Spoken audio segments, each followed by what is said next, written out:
As you know, typically I put together this meditation, this reflection, according to what happens during the day or maybe even during the week.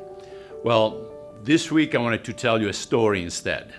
And probably it's dear to my heart because it's a story about fishing. And it's coming out of the Gospel of Luke, chapter 5, when we see Jesus on the seashore of the Lake Gennesaret. He is talking to a big crowd, and the crowd is getting bigger and bigger. He's getting squished. So he decides, let me hop on a boat, and I will be able to continue to teach more easily. So he sees a boat that was Simon, who will become Peter's boat, and he gets on it. He continues to teach.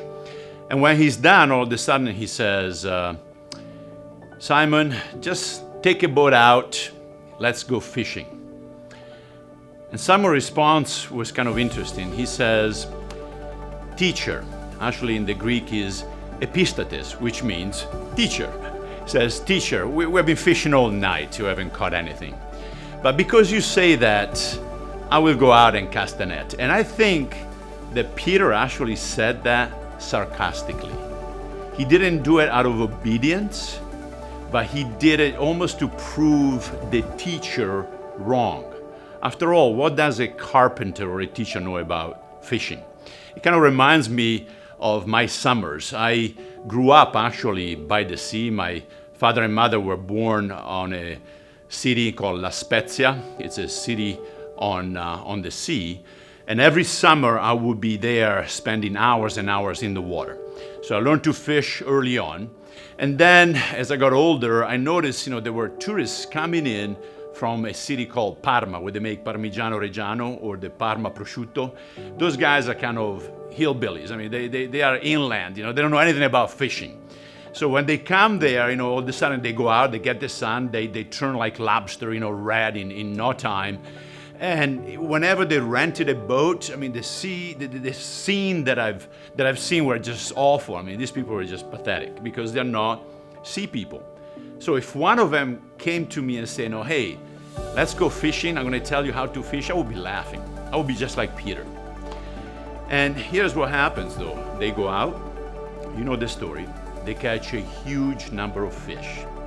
So Peter, in front of that evidence, in front of that miracle, falls down on his knees and calls him Lord.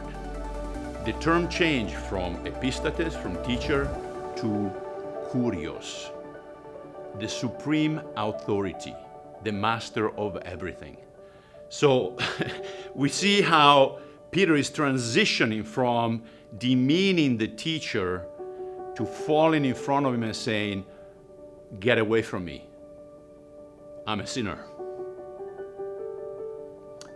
I'm not worthy to stay on a boat with you." It's just beautiful. It touches me because that's the story of our lives.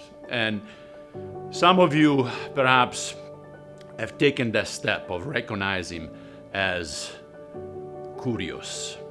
But then there is a second part to the story. When Peter goes back to shore, the story goes that he left the family, he left what he knew, fishing, he left the business to follow Christ, where, who knows?